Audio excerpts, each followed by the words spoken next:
Hello everyone, welcome back to my channel and I am Anamika Sharma. तो कल है मेरा एसएसटी का एग्ज़ाम। तो ये मैंने कैलेंडर घर पे बनाया था। जैसे जैसे मेरे पेपर फाइनल एग्ज़ाम्स करीब आते वैसे वैसे मैं टिक कर रही थी कि कितने दिन मेरे प्रोडक्टिव जा रहे हैं। तो मैं चैप्टर 5 से स्टार्ट कर रही थी एसएसटी जियोग्राफी का। तो मैं आपको बताऊंगी कि आपका पूरा जितना भी सिलेबस है पेपर का वो आप कुछ घंटे में कैसे कंप्लीट करें एसएसटी का। तो सबसे पहले जो आपको नोट्स दिए गए हैं या जो आपने नोट्स बनाए हैं उसको पूरा रिवाइज कर लें आगे शुरू से लेके एंड तक, ताकि रिवाइज हो जाए कि इस चैप्टर में क्या था और आपने क्या पढ़ा है। तो मैं जियोग्राफी का चैप्टर 5 कर रही थी पहले, फिर उसके बाद चैप्टर 6 करना था क्योंकि हमें एग्ज़ाम में सिर्फ ये 2 चैप्टर से ही आने वाला है। तो हमें रिवीजन दिया गया था कि ये पहले बता दिया गया था कि इस चैप्टर की आपको प्रिपरेशन करनी है, इस चैप्टर में से आपको पूरा आएगा और ये क्वेश्चंस याद करने हैं। तो उसे मैं सबसे पहले रिवाइज़ कर रही थी क्योंकि मैंने याद पहले कर लिए थे ये। अगर आपको याद नहीं होता है जल्दी जल्दी तो आप लिख लिख के याद करने की कोशिश करें, उससे बहुत बेटर याद होता है और उससे आप जल्दी भूल भी नहीं पाते हैं। पर आप कुछ कुछ दिन में उसे रिवाइज करते रहें जो आपने याद किया है। अगर आप महीनों तक उसे वापस खोल के नहीं देखेंगे तो वो आपको याद नहीं रहेगा। फिर आपको उतनी मेहनत करनी पड़ेगी जितना आपने याद करते टाइम मेहनत करी थी उसको याद करने में। तो मेरे इस पेपर में सिर्फ जियोग्राफी से 2 चैप्टर आने वाले हैं, चैप्टर 5 और 6, और इकोनॉमी का चैप्टर 5 आएगा जो मैंने पूरा कंप्लीट रिवाइज भी कर लिया है, लर्न भी कर लिया है और एक एक बार लिख के भी देख लिया कि मुझे पूरा याद है कि नहीं। आप जब याद कर रहे हैं और रिवाइज कर रहे हैं तो एक बार उसे पूरा लिख के देख लें कि आपको परफेक्ट रिवाइज हुआ है कि नहीं, स्पेलिंग टू स्पेलिंग। तो चैप्टर 5 का ये लास्ट क्वेश्चन है। तो मैंने चैप्टर 5 पूरा रिवाइज कर लिया है और इसके बाद मैं चैप्टर 6 स्टार्ट करूँगी, पॉपुलेशन। इसमें से हमें ज़्यादा क्वेश्चंस नहीं करने थे, इसमें कुछ ही क्वेश्चन थे जो हमें याद करने थे। देन ये सब रिवाइज करने के बाद मैं इको का एक बार और वापस रिवाइज कर लूँगी ताकि मुझे रिकॉल हो जाए, क्योंकि उसे मैंने काफ़ी टाइम पहले पढ़ा था पर मुझे इतना भरोसा है कि मुझे सारा याद है उसमें से।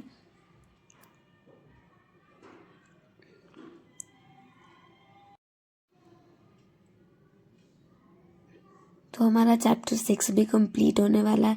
चैप्टर 6 में सिर्फ हमें इतने क्वेश्चन दिए गए थे याद करने के लिए। देन आई ड्रिंक वाटर और वापस में बुक में से हाईलाइट करना चालू कर दिए थे कि अगर आपको आपका सिलेबस जल्दी कंप्लीट करना है तो आप बुक में जो मेन पॉइंट है उसे हाईलाइट कर लें। सिर्फ वही पढ़ें जो बहुत ज़्यादा इम्पॉर्टेंट है। अगर आप पूरा चैप्टर पढ़ना स्टार्ट कर देंगे तो आपका सिलेबस पूरे एक दिन में भी कंप्लीट नहीं हो पाएगा। तो मैं तो सिर्फ वही पढ़ती हूँ जो मेन होता है, और अगर हमारे पास कम घंटे बचे हैं तो हम सिर्फ मेन करें, और अगर हमारे पास ज़्यादा टाइम बचा है तो हम पूरा चैप्टर भी पढ़ सकते हैं। उससे हमें काफ़ी अच्छा याद हो जाएगा, फिर आपको चैप्टर से याद करने की कोई ज़रूरत नहीं पड़ेगी। फिर यहाँ पे मैं मैप एक बार पढ़ रही थी कि कौन से में है। तो हमें मैप बनाने को और उसके जो नेम है उसे डिस्क्राइब करने के लिए भी आता है पेपर में। और फिर यहाँ पे जो मेन पॉइंट मैं पढ़ रही थी और मुझे जो लग रहा था कि इसमें ये इम्पोर्टेंट है तो उसे मैं हाईलाइट कर रही थी।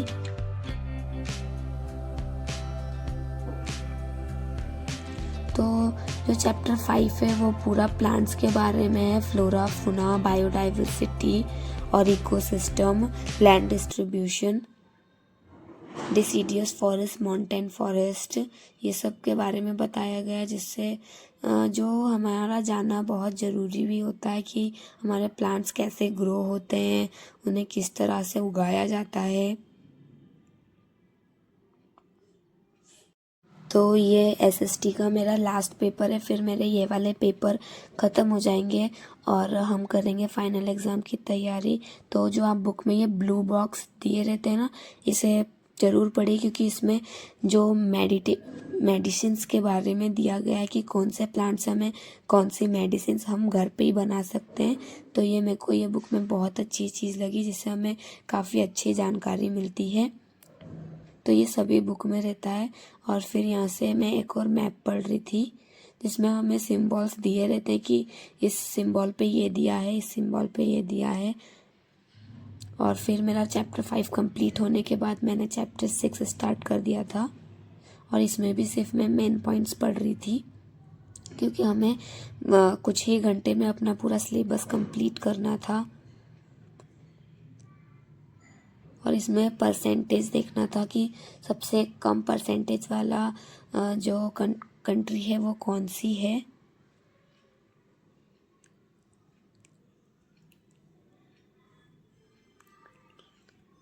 और यहाँ पर तीसरा मैप है ये मेरा, जिसे मैं रीड कर रही हूँ वापस।